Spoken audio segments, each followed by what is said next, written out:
Hey everyone, and welcome to A Coder's Journey. Before we dive in, I want to give a big shout out to those of you who've been following along. If you haven't watched the other series that I have on the channel about ASP.NET Core Web APIs, I highly recommend that you check them out as well. In this series, we want to talk about three very important concepts: model binding, validation, and response formatting when it comes to developing ASP.NET Core Web APIs. As always, you know that you'll find a link to the complete solution files, branch by branch for each episode using the link that I have put in the description of each video in this series. This is episode number 1. And today we're going to, pull back the curtain on a core concept in ASP.NET Core, as I said, model binding. This is a big one. So let's jump right in. We'll be, setting up a simple API and getting hands-on with some code. So the topic for this episode number 1, is model binding. And I would like to talk about this specifically. What's the deal with model binding? In a nutshell, it's the magical process that ASP.NET Core uses to take data from an incoming HTTP request and automatically map it to the parameters of your controller actions. So think of it as a helpful assistant that saves you from the tedious work of manually parsing data, when a request comes into your application. So you don't have to fiddle around with getting data from the URL or from the JSON in the request body. The framework just handles all of that for you. Model binding can grab data from a bunch of different places, including route values. These are, the segments in your URI, like for example, let's say you've got API, books, 100. This is, one of the route values, this 100, which probably maps to the ID of a book. You've got query string parameters. So query string parameters, these are the key value pairs that come after the question mark in your URL, like for example, title something.net. You've got form data. So form data, this is what you get from HTML forms. And of course, you've got request bodies. This is where you'll find JSON or XML data, which is super common for, post requests, for put, and of course for patch.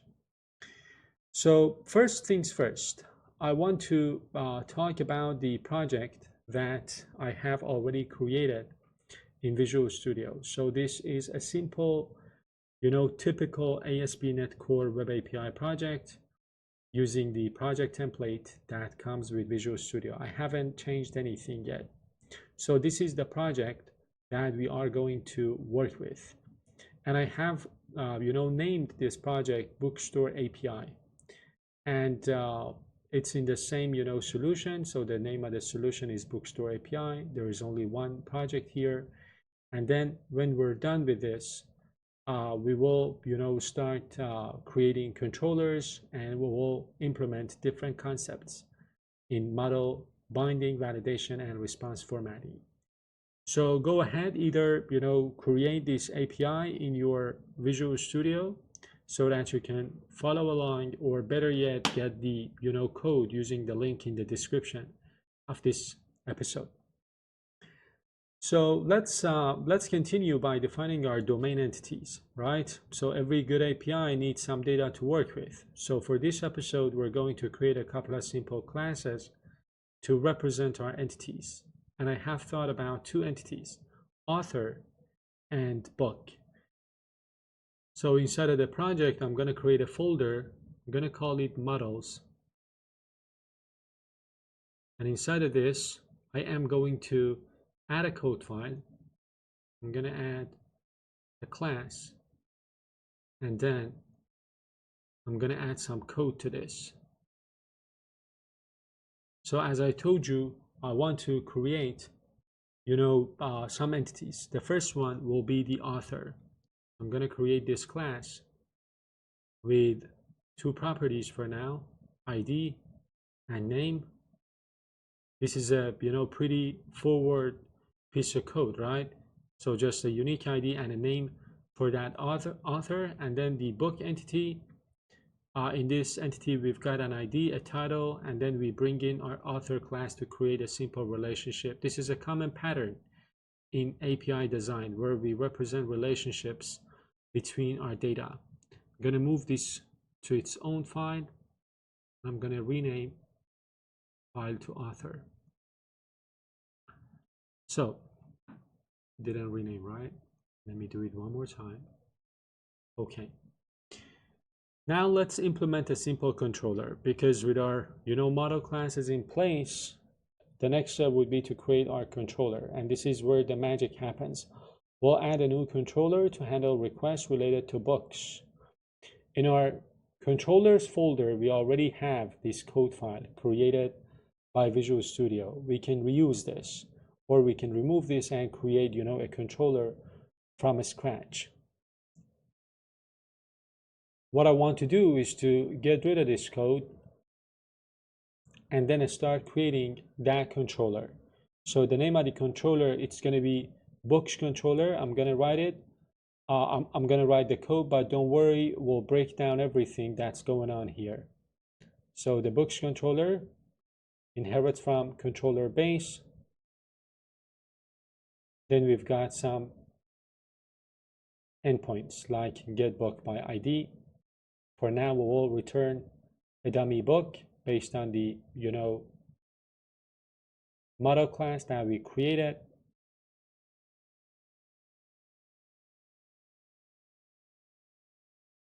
This is the first endpoint. Of course, I'm going to have to add the using statements. The next endpoint that I want to create is an endpoint that uses query string parameters. So it is called search books, and it takes the title as a query string parameter. And then the next one is an endpoint that gets its data from the request body.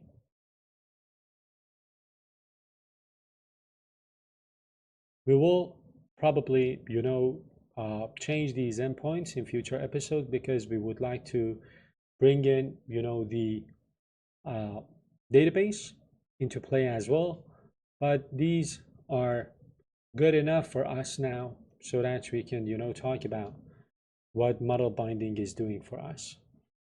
But before we dig into the specific model binding examples, I want to quickly touch on something you've probably noticed in the code, and that is this iActionResult. So these endpoints are returning iActionResult. In the controller that we have right now, the endpoints, all of them, are returning this interface. What is this? In simple terms, iActionResult is an interface that lives in Microsoft ASP.NET Core MVC namespace.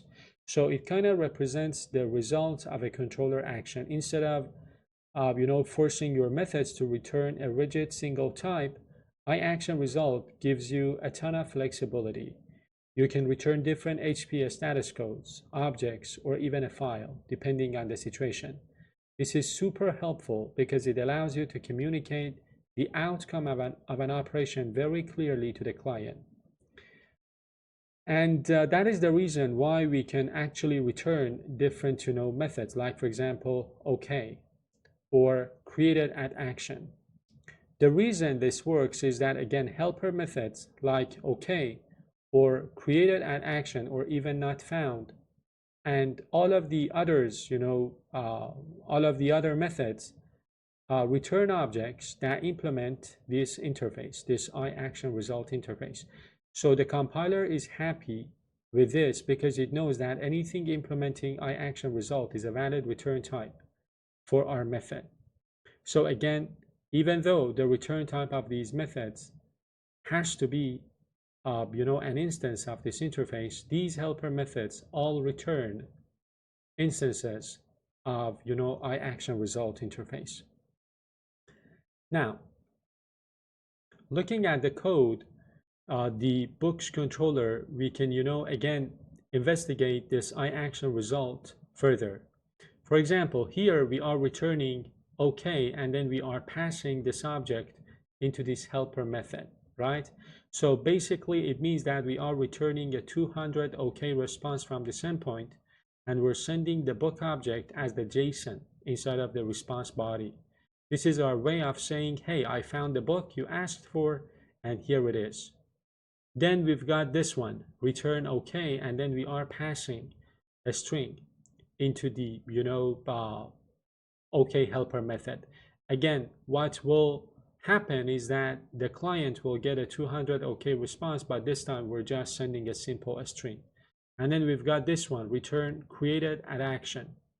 This one is really neat. We're telling the client that we've successfully created a new book, returning a 201 created status code, and providing the URL for that new, newly created book.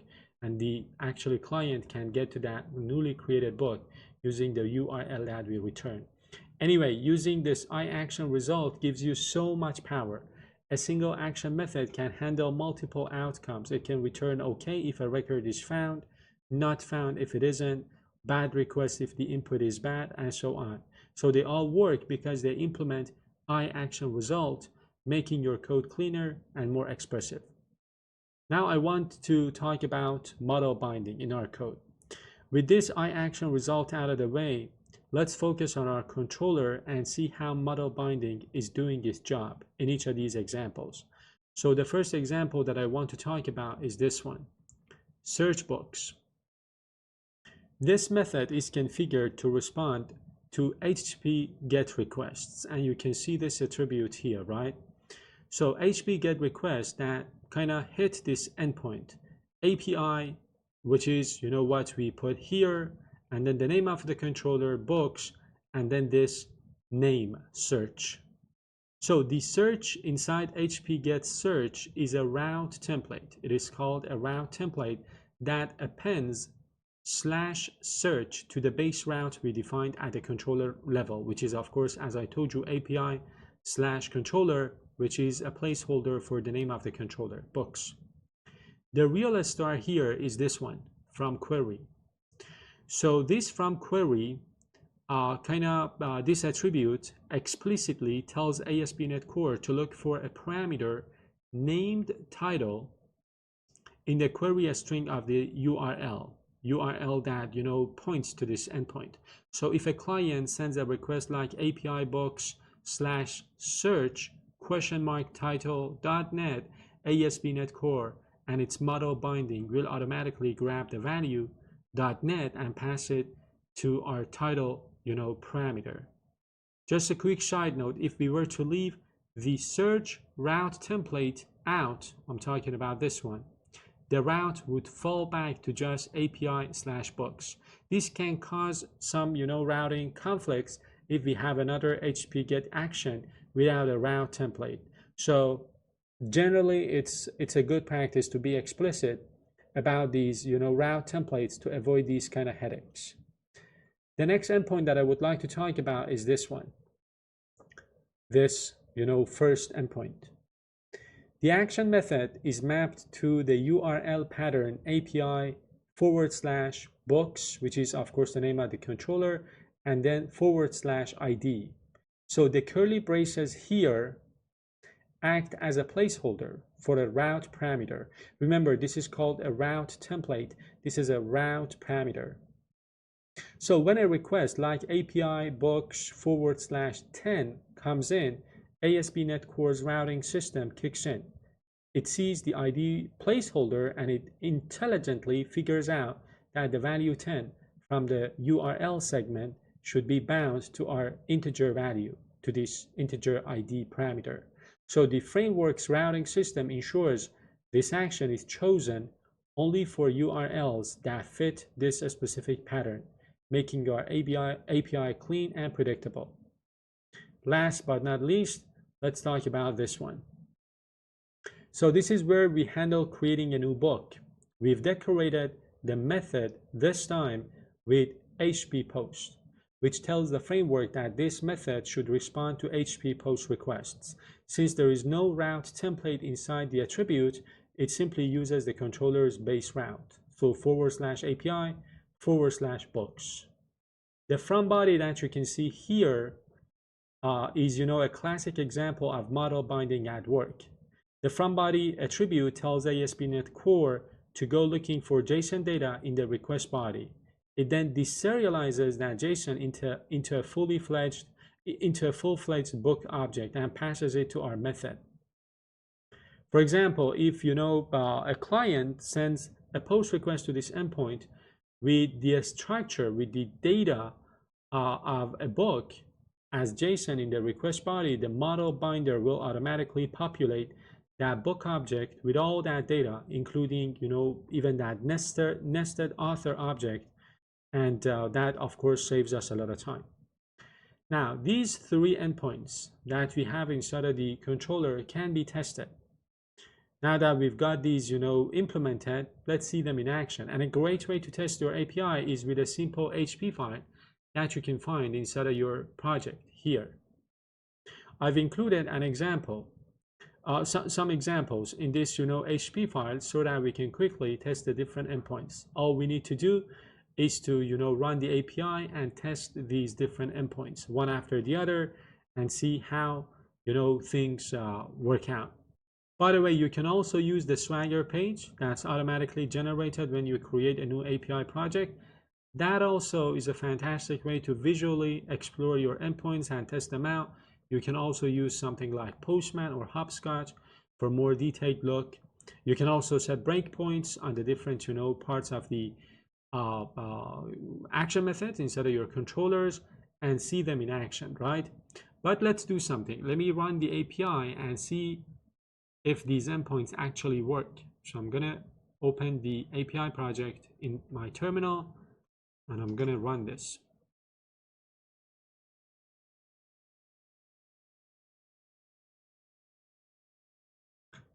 So I can go ahead and send this GET request and see that I get a 200 OK response with the object representing a book with that nested author object inside of it.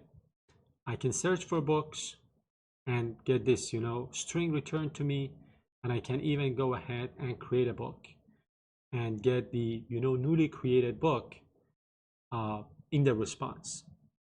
So I can also do something else. I'm gonna close my API, and then what I want to do is to kind of put some breakpoints.